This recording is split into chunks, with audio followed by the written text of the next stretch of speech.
Olá pessoal, este vídeo é uma mini aula sobre criação de uma sociedade por ações.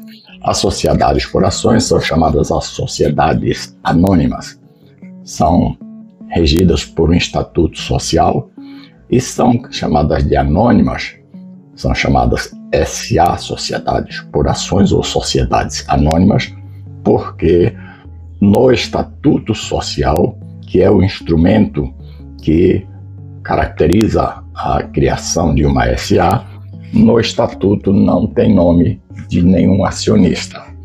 Lá na ata de constituição pode até constar o nome dos acionistas iniciais, das pessoas que iniciaram, criaram a empresa. Mas pode acontecer também uma empresa ser limitada e resolver transformar-se em uma sociedade por ações. Bom, isso aí é uma outra coisa. Então, o que eu vou mostrar aqui, de uma forma bastante didática e objetiva, é como funciona a estrutura organizacional, não é operacional, é organizacional de uma sociedade por ações.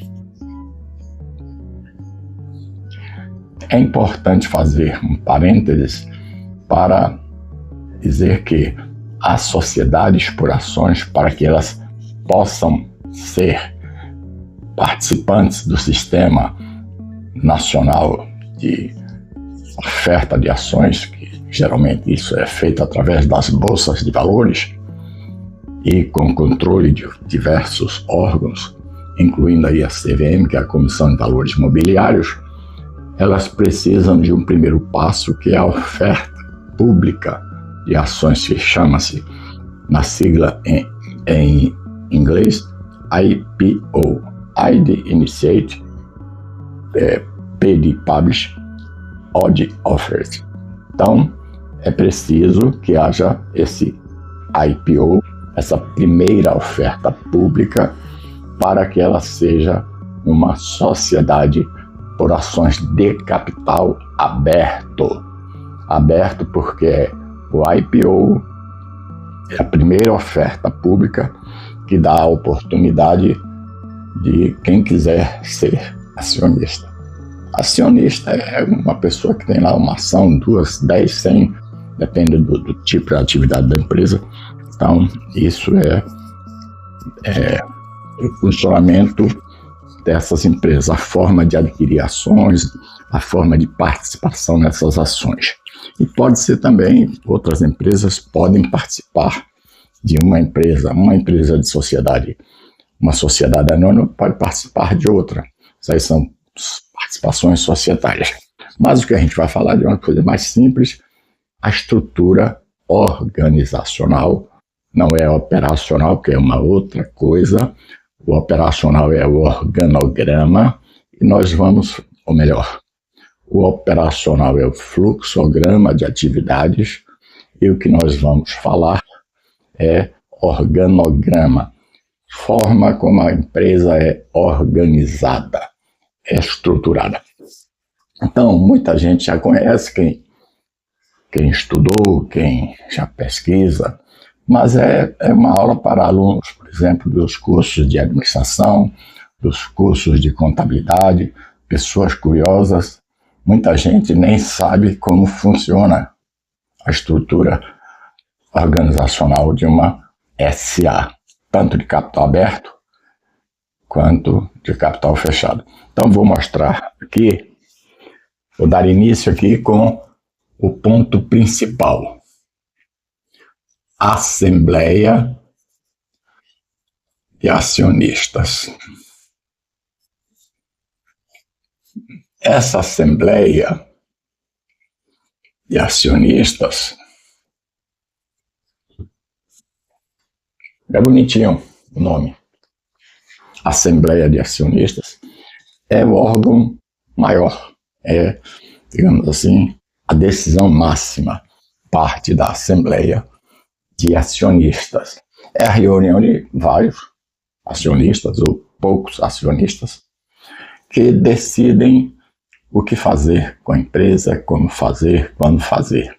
Então, esses acionistas Vou botar aqui o nome. Assembleia de Acionistas. Parece um pouquinho de aula, mas não é aula de sala, que eu serei mais objetivo, não tem perguntas de alunos, não tem interrupções. Então, Assembleia de Acionistas. Eles elegem uma diretoria, ou melhor, eles elegem um conselho de administração, começa por aqui, esse aqui é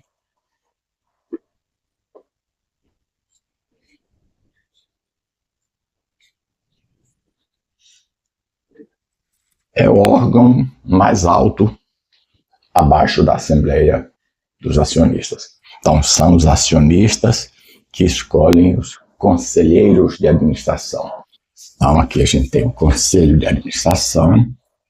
Este Conselho de Administração tem poderes estatutários, que o Estatuto Social define as atribuições, as funções do Conselho de Administração, para escolher, por exemplo, assessores, ou assessoria, vou abreviar aqui, e consultores, consultoria.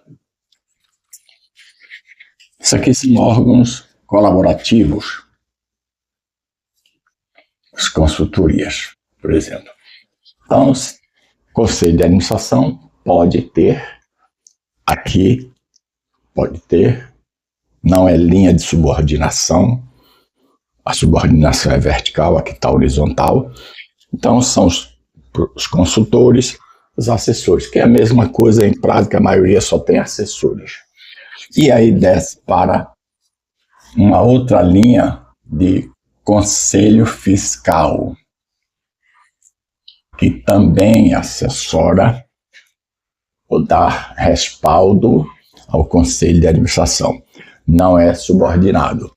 Quando está no mesmo nível, aqui, o mesmo nível, não tem grau de subordinação. Daí em diante, desce para a diretoria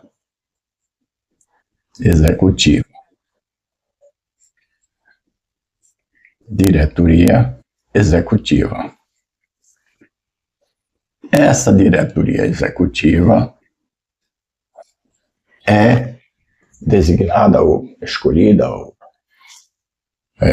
eleita pelo Conselho de Administração. Então, observem, a Assembleia é o órgão deliberativo maior, Conselho de Administração, que é que vai aconselhar como a diretoria vai executar suas atividades, as macropolíticas, as decisões importantes, sempre quando necessário, ouvindo a Assembleia.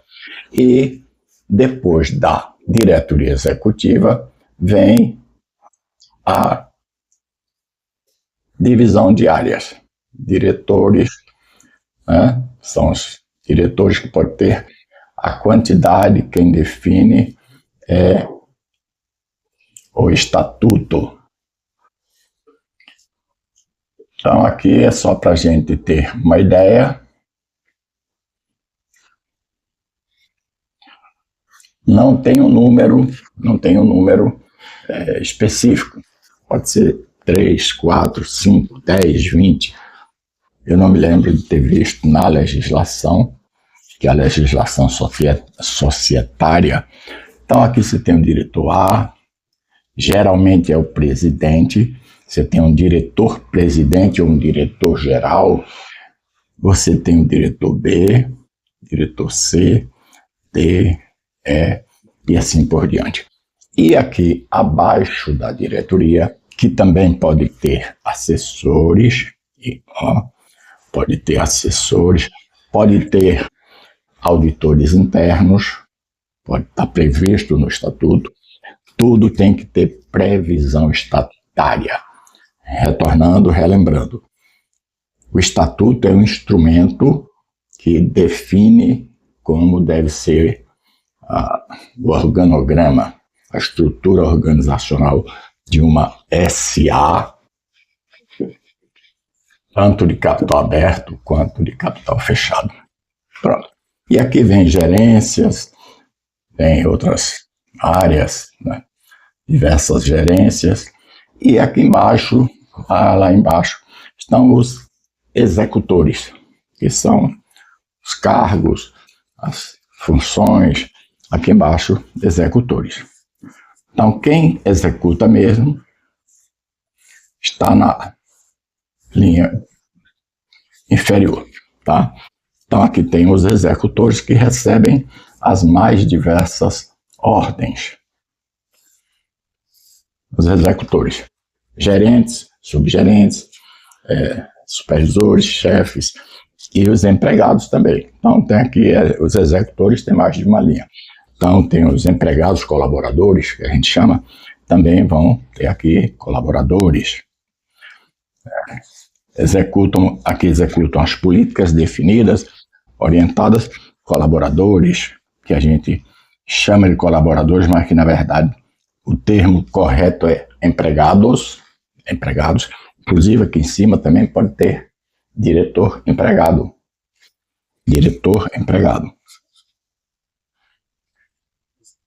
Bom,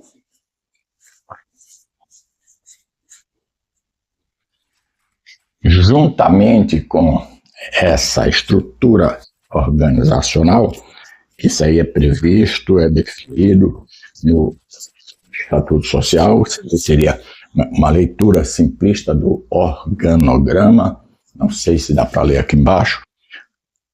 Assembleia, Conselho de Administração, Diretoria Executiva, os diretores, aí tem aqui a diretoria executiva, é quando precisa ter uma reunião dos diretores, vem para aqui, sobe aqui, eles compõem a diretoria executiva. Esses diretores, na verdade, compõem a diretoria executiva. Então, é uma decisão muito importante, um não pode tomar sozinho a decisão, nem mesmo o presidente, às vezes não pode, o diretor-geral, reúne a diretoria e toma a decisão por voto, com ata, com registro de tudo.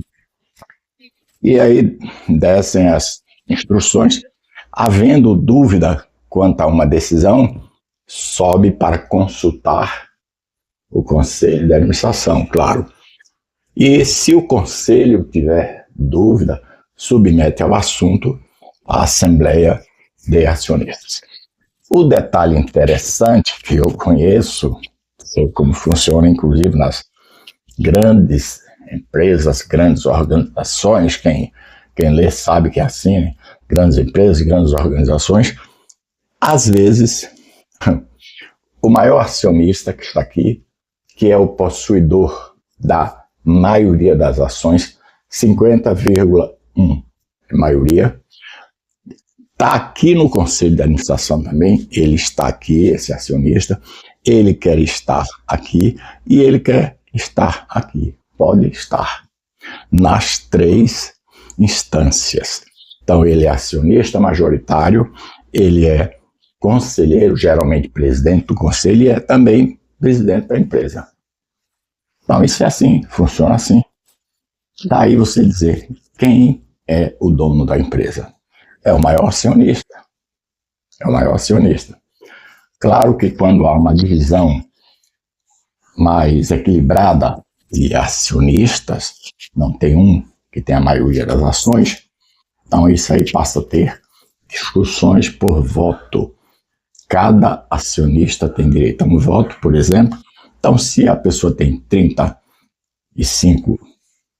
das ações, ele tem 35%, ela, a pessoa, 35% dos votos.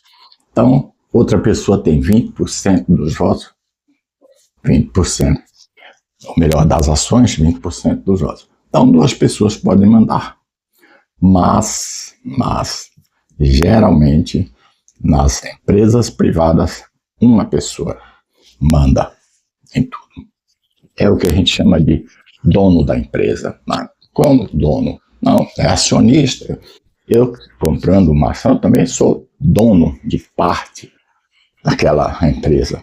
Eu tenho uma açãozinha, o mínimo que eu tiver, eu sou um dos donos, porque eu tenho ações. Só que as ações, eu vou apagar aqui, aliás, não precisa. As ações têm uma nuance interessante. Tem as ações nominativas, que são ordinárias. Ordinárias não é porque são ruins, elas são registradas em ordem. Quem primeiro comprou, segundo, terceiro, quarto. Então, na ordem de aquisição dessas ações ou de subscrição dessas ações, então essas ações ordinárias têm direito à votação, decisão. Os acionistas ordinários, os possuidores de ações ordinárias e os acionistas preferenciais. Se não me falha a memória, esse ainda é o nome, porque a legislação societária ela é muito dinâmica. Então, os preferenciais são as pessoas que entram apenas para ganhar dinheiro. Eu estou com dinheiro, vou comprar ação de uma empresa tal, ABCD, e primeira preferência de pagar dividendos dos lucros, quando existe, é para o acionista preferencial. Então, vocês observem que existem situações muito complexas na gestão de empresas, que muitas que eu conheço no Brasil e inclusive no exterior, têm um único dono. Muitas. Quem é esse único dono? O maior acionista. E para ser maior, não precisa ter 80%, 90%, basta ter 51%, por exemplo, maior acionista. Decide tudo. Decide tudo. Claro que hoje é um pouco mais difícil um acionista sozinho tomar todas as decisões, porque o conselho pode ter reações, pode ter resistências a determinadas atitudes. Só o conselho, a diretoria não interfere. E tem o compliance, que é um instrumento novo que, do meu ponto de vista, ainda não resolve o problema. O que resolve o problema são as fiscalizações, os órgãos fiscalizadores que tenham de fato acesso e que possam efetivamente controlar quem está aqui em cima, por meio de análises, de verificações, e tudo isso é visto em parte nos balanços publicados, nos atos que são publicados, quando são atos relevantes, de fatos relevantes. Então, isso aqui é uma pequena amostra da estrutura organizacional de uma sociedade por ações, seja de capital aberto, seja de capital fechado. O detalhe é que a empresa privada é um pouco piorada, porque às vezes tem um dono só, 2 donos, 3 donos, não tem acionista. E a grande maioria das empresas de médio porte no Brasil, médio, pequeno porte, são de 2 donos, um dono, um casal de donos, a família é dona. Então, aqui pelo menos tem, em tese, mais transparência. É obrigado a se cumprir uma série de regulamentos, de legislações. A empresa privada não tem isso, com algumas exceções. Então fica aí essa mensagem, você que é estudante de contabilidade, de administração, de finanças, eu ensinei durante 30 anos, quiser saber inclusive mais sobre organização das empresas, procura meu curso na Udemy, Gestão Integrada de Controles Internos, que faz abordagem também a temas assim relacionados a auditorias internas, a contabilidade gerencial, a recursos humanos. São 10 módulos de um curso muito bom. Forte abraço, escritor e professor Edson Oliveira.